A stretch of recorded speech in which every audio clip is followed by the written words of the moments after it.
कि तोहारा से प्यार यार कब नहीं टूटी केहू के तुरले पा कि हमनी के यार बचपन के यारी छुट्टी अब मुअले एकदम रेला पर फोन आवे लगल, बधाई आवे लगल, सारा खुशियों का माहौल था।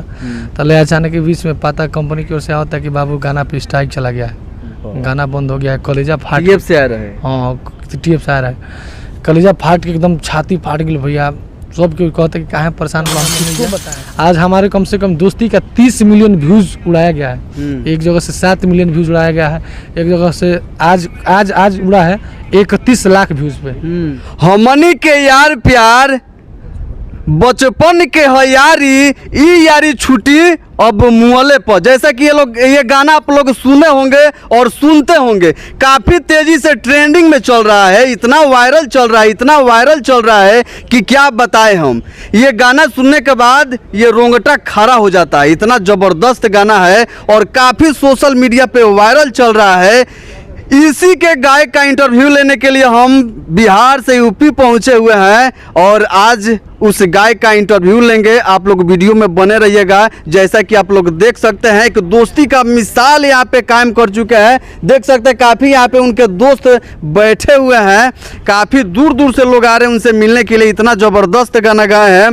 तो चलिए आज हमारे बीच मौजूद है सनी पांडे जी, इनसे हम आज ढेर सारी बातें करेंगे और इनसे ये भी पूछेंगे कि यह गाना आखिर इनके मन में कैसे आया कि इस तरह का गाना लिखे। क्योंकि ज़्यादातर आजकल सिंगर को देख रहे होंगे कि अश्लील गाने पे ज़्यादा ध्यान देते हैं, अश्लील गाना ज़्यादा गाते हैं। लेकिन एक और बात है कि जब से ये गाना गाए हैं तब से विवाद बढ़ गया है। एक चौहान जी हैं, विजय चौहान एक सिंगर है, म्यूजिक डायरेक्टर है, राइटर भी है। समझ लीजिए कि उनके अंदर एक दूगो नहीं बहुत सारा गुण है। लेकिन पता नहीं जब से ये सनी पांडे जी गाना गाए हैं वो हाथ धो के इनके पीछे क्यों पड़ गए हैं। एक दो बार नहीं, लगभग अभी तक 5-7 बार गाना दूसरे चैनल पे डाला गया है।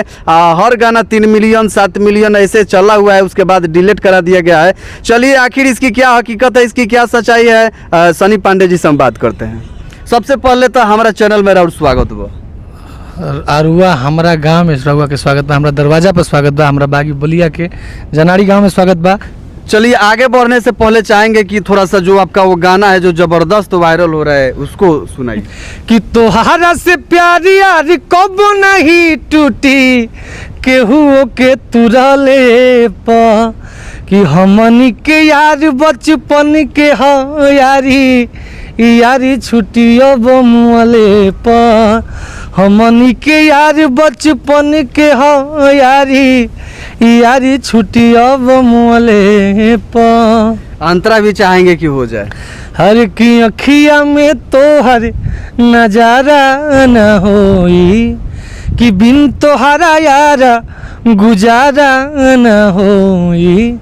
आर की तोहरे में बसेला परनवा एहो तू ही मोरी दुनिया जहानवा कि मिलेला सुकून बड़ी दिलवा के भीतरी बोलिया सुनले पा कि हमनी के यार बचपन के यारी छुट्टी अब मुअले पा। एक और अंतरा आपका है जो कि जबरदस्त लगता है, थोड़ा सा चाहेंगे वो भी सुना। गाना है ये दूसरा अंतरा बा कि जहिया ले सूरज चनवा रही हो कि यारी में हमनी के नमवा रही हो। एहो जोड़ी भगवान जी बनवले अरे हमारा के रउआ से मिलवले आ संगहि शुभ में रोहित बड़े रहत जगले सुवले पा कि हमनी के यार बचपन के यारी छुट्टी अब मुअले पा। जनता भी चाहती है, पूरा भोजपुरी चाहता है कि दोस्ती गाना बजे।